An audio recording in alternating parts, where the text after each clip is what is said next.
Bonjour, bonjour, bienvenue sur ma chaîne YouTube PP World pour une vidéo en deux parties consacrée à Sony. Première partie, c'est pour vous annoncer qu'il y a de cela déjà plusieurs mois, je vous ai dit que TCL et Sony allaient créer un partenariat. Eh bien, le partenariat a été signé. Donc, en effet, voici ce qui va se passer. Accrochez-vous un petit peu quand même. Tout ce qui a été signé sera actif en 2027. Donc, la nouvelle société qui va exister avec TCL et Sony s'appelle Bravia Inc. Et Bravia Inc. réunit la technologie d'image et son haute qualité de Sony avec ce que peut faire TCL, c'est-à-dire le réseau de fabrication, la rentabilité de bout en bout et ses capacités en chaîne d'approvisionnement verticale intégrée. Donc c'est une joint venture entre les deux pour permettre à Sony de produire mieux.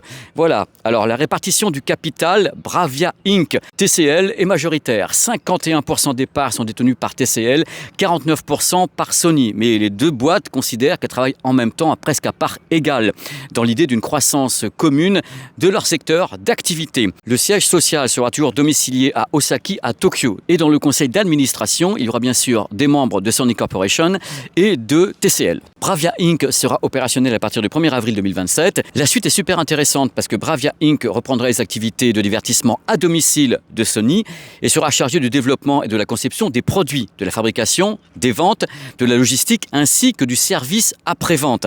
Alors ça, c'est intéressant. Écoutez bien pour le SAV à partir du 1er avril 2027. Donc le SAV commun de Bravia Inc. comprendra notamment les téléviseurs grand public Bravia, les écrans plats B2B, c'est-à-dire le secteur professionnel business to business, les écrans LED, les projecteurs seront également visés, donc les projecteurs passent bien sûr sous le joug de Bravia Inc. ainsi que les équipements audio domestiques tels que le système home cinéma et les composants audio. Donc au final, le SAV est parfaitement maintenu. Vous savez tout ou presque, les produits de la nouvelle société devront porter le nom de Sony et Bravia. Donc au final, en gardant le même nom Sony et Bravia, le public n'y verra que du feu. C'est-à-dire que les gens, s'ils ne savent pas, ils ne savent pas. Mais par contre, les coulisses, c'est différent. Surtout en faveur de Sony quelque part, qui est presque sauvé par TCL, CSOT. Donc voilà, c'était la première annonce concernant l'avenir de Sony, donc Bravia Inc. Maintenant, on va aller voir le petit chauve du côté du Japon, qui a une annonce à faire au niveau des téléviseurs et des technologies avec le True RGB. C'est parti, direction Tokyo. Quel décor! Quel décor! Bonjour! Bienvenue sur ma chaîne YouTube PP World pour la deuxième vidéo consacrée aux nouveautés Sony. Là, ce ne sont pas des nouveautés vraiment Sony matérielles, on va parler de technologie. Je vous ai annoncé déjà il y a un an que Sony travaillait à nouveau sur le rétroéclairage RVB, donc le rouge, vert, bleu, en créant une sorte de mini LED RVB. Mais attention, contrairement à ses concurrents, maintenant Sony a officialisé, a annoncé quelque chose de parfaitement différent, du moins dans l'appellation. L'appellation pour Sony de cette technologie est désormais True RGB. Donc contrairement aux petits confrères qui balancent des RGB mini LED, micro RGB tout tremblement, eux ils disent non, non, non, non, non. Ils disent nous on utilise une technologie qui est propre à Sony, même si on utilise en effet des mini LED RGB, on va appeler ça True RGB. En clair, sans décodeur. Qu'est-ce que ça veut dire? Tout simplement que Sony annonce le meilleur rétroéclairage RGB du marché. Ils disent voilà, nous on sait le faire, c'est pour ça qu'on a appelé ça le True RGB, parce que nous c'est mieux que les autres. Alors derrière cette prouesse, mais carrément, se cache une structure optique propriétaire et un système de rétroéclairage de haute précision. Le tout est piloté par un nouveau circuit de commande dédié, donc adressage. Donc le True RGB garantit une reproduction fidèle de la vision des créateurs, tout en assurant des angles de vision élargis et un contraste préservé dans les moindres détails. Donc ça c'est la promesse de Sony qui dit que depuis le Qualia, il maîtrise parfaitement le rétroéclairage RGB. À l'époque c'était des diodes LED, maintenant c'est du mini LED, donc le True RGB. Alors je vous propose un truc maintenant. On va aller à Tokyo à nouveau pour aller dans les salles de démo de Sony pour voir ce rétroéclairage en action. Je suis toujours bien éclairé. Alors là c'est un truc particulier qu'on voit à Tokyo actuellement chez Sony avec les ingénieurs. Alors l'écran en haut à gauche, rétroéclairage classique. Si on s'approche un tout petit peu, on a la structure ici, donc ce rétroéclairage qui est donc direct LED, on va dire avec des diodes qui sont bleues. Et à côté, justement, nouveau type de rétroéclairage, le rétroéclairage RGB mini LED. C'est très très violent.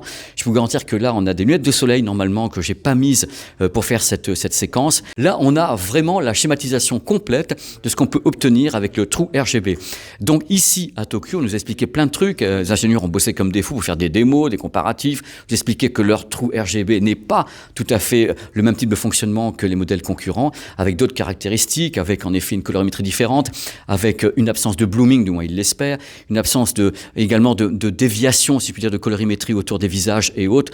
Toutes les vidéos seront donc expliquées sur la chaîne et vous pourrez voir ça en détail.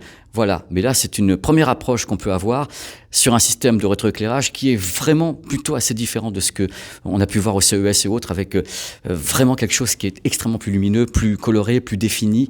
On a vraiment quelque chose qui est probant. On verra bien sûr en mesure après avec le bipède qui est ici. Tout à fait.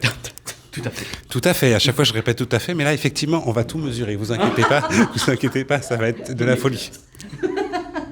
Avec le Sylvain, on verra ça aux mesures, tout à fait. Il y a un espace colorimétrique très étendu, notamment pour le BT2020, qui devrait dépasser aux mesures les 90% de couverture, si tout va bien. Ce qui permettrait à cette technologie de concurrencer le QD OLED, qu'ils ont également. Sony a des téléviseurs LCD classiques, LCD Direct LED, des téléviseurs LCD qui sont donc mini LED, des téléviseurs LCD qui sont donc avec cette technologie True RGB. Ils ont de l'OLED et du QD OLED. Sony a de tout. Et en plus, ils envoient une grosse pique à leurs concurrents en disant que le micro RGB, ça sert à rien puisque la dimension ne change pas grand chose, que ce soit du mini LED ou micro RGB, c'est à peu près la même chose aux mesures. Donc vous l'avez compris, le True RGB, c'est pas vraiment une nouveauté en soi, je vous l'ai déjà annoncé sur la chaîne, on en a déjà parlé, mais là l'appellation elle-même permet de faire une transition réelle, nette et précise entre eux et les autres qui ont gardé justement RGB mini LED, micro RGB, enfin bref, ce sont des appellations qui sont donc actées pour ces marques et eux disent voilà, nous, ça s'appellera le True RGB.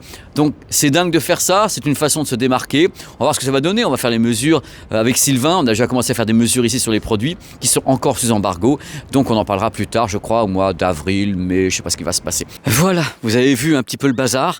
Le bazar, c'est quoi? C'est ce que moi j'appelle la guerre des couleurs, la guerre des volumes couleurs, la bataille des couleurs de la part de toutes les marques qui en plus lancent des libellés différents.